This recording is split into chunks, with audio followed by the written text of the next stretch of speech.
So this reflection follows on from last week, and it's in John 14, verses 15 to 21.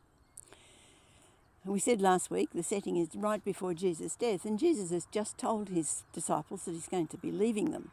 So that would have been distressing enough. And then he says, and one of you will betray me. And then Peter's reaction must have been, well, I'd never do that, Lord. I'm willing to give my life for you. And Jesus said, well, actually, Peter, before the morning, you're going to deny that you ever know me. In fact, not just once, but 3 times. So this would have been absolutely shocking for them. Jesus doesn't deny that this is terrible news for them. When you go over to chapter 16, he says, you will weep and mourn for a while the world rejoices. You will have grief. But then he continued, but your grief will turn to joy. So he's given them the news, and then says, don't let your hearts be troubled, trust in God. Now he's not denying the feelings that they'll go through, but he's saying, trust God. He knows what he's doing. And of course he was talking about his death, which is necessary to bring them into relationship with God, but also talking about his resurrection and ultimately his sending of the Holy Spirit. So Jesus explains to them what's the most important thing for them during this time. And he says this, if you love me, keep my commands. That's the most important thing, if you love me. Jesus saying, you're not going to show me your love by keeping the commandments. He says, love me, and you will keep my commandments.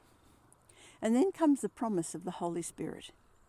He said he would send them another advocate. Now, the word used for another means another one of exactly the same kind. And the word for advocate is the Greek word paraclete or parakleton. And that simply means somebody who is called alongside. Para, alongside, and kaleton, one who is called. And that's what an advocate is. It's somebody who comes alongside of us, speaks up for us, strengthens us, helps us, and so on. Many old translations use the word, I'll send you another comforter. We tend to think of comfort as saying, there, dear, it'll be all right. Can I make you a nice cup of tea?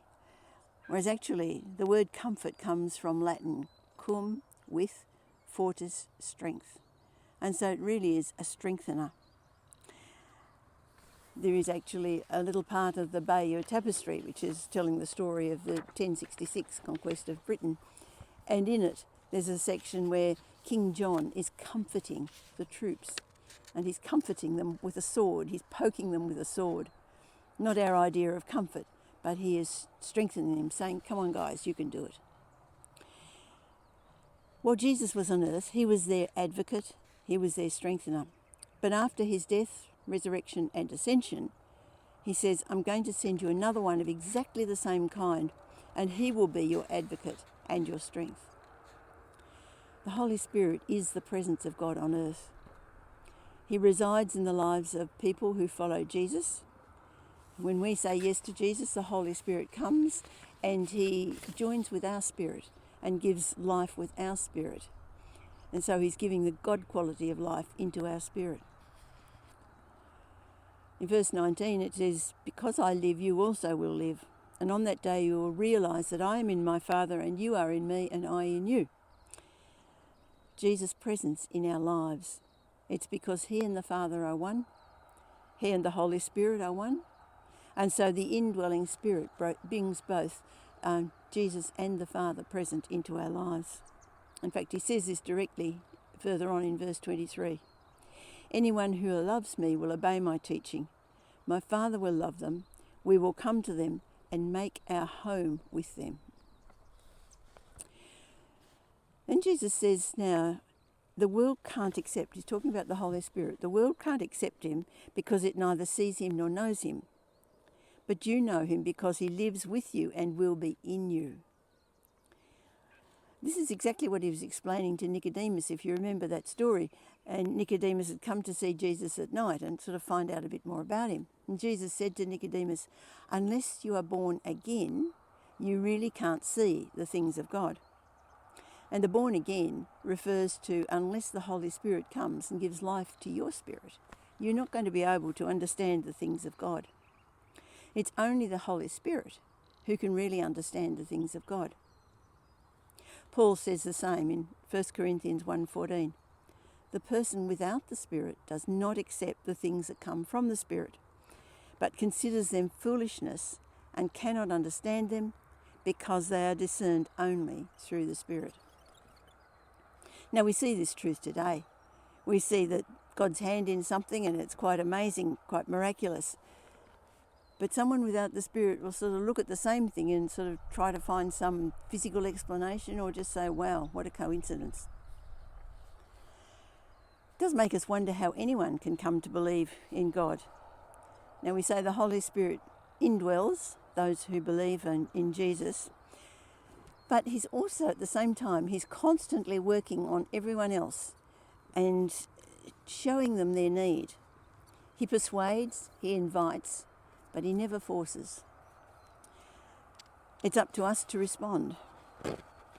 And Nicodemus was one who decided to respond and find out more about Jesus, and it appears that he became a follower.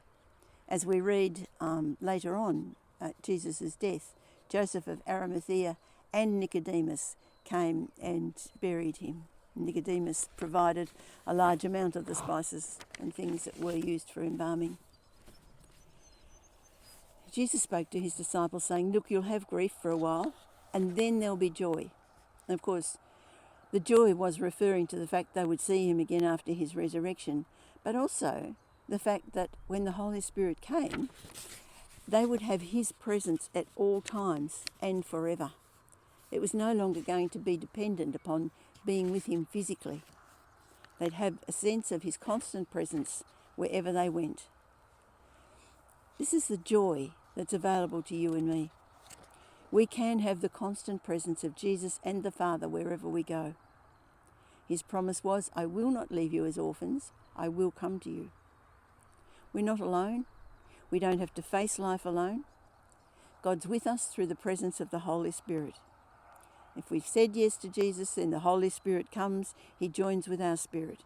He is present, he's closer to us than we often think, because he has actually made our dwelling within us. Do not let your hearts be troubled. Trust in God.